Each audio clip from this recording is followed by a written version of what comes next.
I'm gonna give you 3 key differences between training lightweight wrestlers and heavyweight wrestlers, and we're gonna start right now.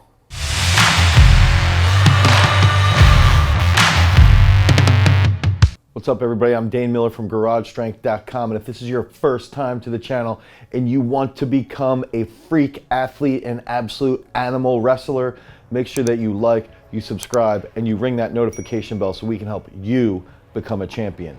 So we've all seen those wrestling strength coaches, those wrestling coaches that end up training heavyweight wrestlers almost the exact same way that they're training their lightweight wrestlers. And what ends up happening is some of the guys might end up getting burned out. They might have different issues with chronic injuries. They might not respond as well as the other wrestlers are responding. And it oftentimes leads to blame being put on one party or the other in saying that, hey, this training's working for these guys, it should be working for you. But we've got to take a more logical approach. We've got to understand that different weight classes need to be trained a little bit differently so that we can optimize that response, we can optimize that physiological response, and we can improve and enhance adaptations that's going to lead to bigger strength gains, improvements in explosiveness, and ultimately even improve endurance-based training.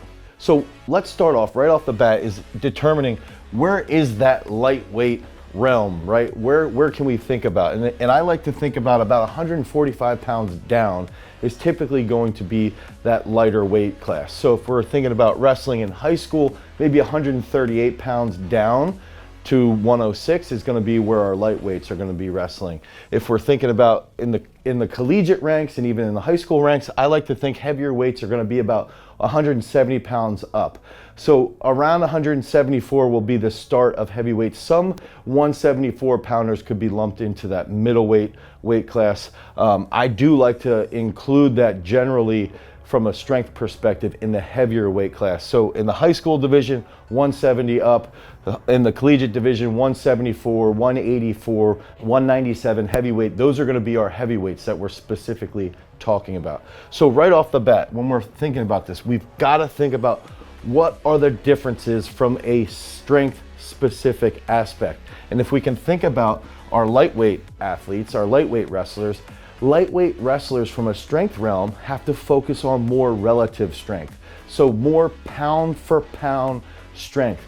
That is the most important aspect behind lightweight wrestlers. They've got to be pound for pound stronger than their opponent.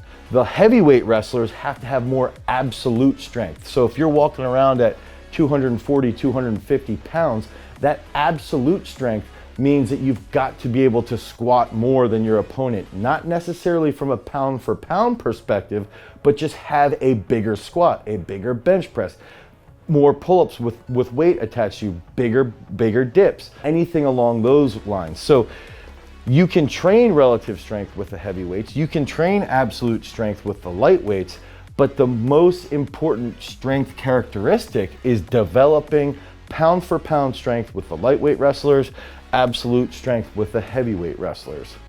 That second key factor is working on explosiveness. So the lightweight wrestlers need to focus on that rapid reactive explosiveness. Heavyweight wrestlers need to focus more on just general reaction timing and general reaction coordination. So what does that mean? That's not very clear, right? So if we can think about rapid reaction, think about lightweight wrestlers and how rapidly they scramble. Think about how quickly they move from one move to another, and how long that happens. That might happen in some points 30 to 35 seconds. So they've got to be able to be explosive rapidly. They've got to hit a move, and if they get countered, they've got to hit another counter to the counter, and it's just this constant scrambling reaction. So in training, their rapid reactions might need to be trained over 15 to 20 seconds, and that's going to lead to more rapid reaction on the mat. If we're talking about heavyweights, that general reaction time might only be trained from 7 to 10 seconds. So we've got to think these guys are a little bit bigger, and that is going to have a big impact on how much explosive work, especially if we're talking about plyometrics, they can do properly over a sustained time frame. Now, it's important that with these lightweight guys that we monitor if we're doing plyometrics over 20 to 30 seconds, that can be a little bit intense. We've got to monitor how they're reacting to that. But ultimately, it comes back to rapid reactiveness over 20 to 30 seconds for the lightweight guys to mimic the scrambles that they're going to be hitting. With the heavier weight guys, we've got to just focus on general reactiveness. That doesn't mean that it's not a big focus. It is. Because if we have a heavyweight that moves very quickly, we want to take advantage of that. We want to constantly develop that, constantly cultivate that, because the faster, most coordinated, heavier weight wrestler, they're going to be the ones that dominate on the mat.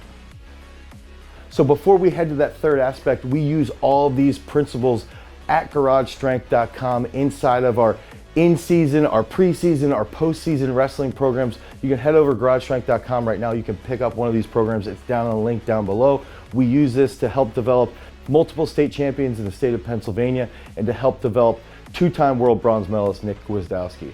Now, on to that third aspect. Let's go over that endurance part.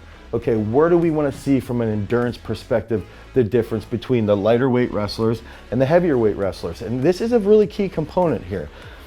Intervals are going to be paying huge dividends with the lighter weight wrestlers. If we can think about lightweight wrestlers, scramble, scramble, scramble. They scramble all day, especially today. Today's wrestling is so advanced and its scrambling is everything, right? It's always going to be happening with those lightweight wrestlers. So interval-based endurance training pays off big dividends when it comes down to that lightweight wrestler. Now, if we're using like something like interval sprints or interval hill sprints with heavier weight guys, especially the heavyweights, that could destroy their knees. It could bang up their shins. It could hurt their lower back because it's a lot of pounding. If they're running hills and they weigh 240, 250 pounds, that's a lot of force that their joints have to deal with. So I believe the best way to train endurance with heavyweights is to focus on cyclic endurance movements. So what does that mean? That means focusing on sled work over a long duration. That means focusing on the assault bike. It's not going to beat them up. It's easy and it can really help develop their lungs, their gas tank. Focusing on the concept to rower. If we get on the rower, now we can do something cyclical. It's not going to bang them up. It's going to get their gas tank filled up so that they can get on the mat and they can do something easy. Even something as simple as swimming can pay huge dividends to enhancing endurance in heavyweight wrestlers. Now, that doesn't mean that the lightweight wrestlers shouldn't be doing cyclical type movements. They can also benefit from the assault bike, but I like to use that in more interval-based training. So there's a little bit of differences when we're talking about the endurance here. Cyclical work with the heavier guys, more interval-based work with the lighter guys. When we're talking about explosiveness, remember to differentiate between the rapid reactiveness and the general reaction timing with the heavier guys. And then ultimately, when it comes back to that strength aspect, absolute strength should be trained more so with the heavier guys. Relative strength trained more with the lighter weight class guys, and that's going to pay huge dividends. If you want more information about wrestling training, you can click on this video right here. Until next time, guys, peace.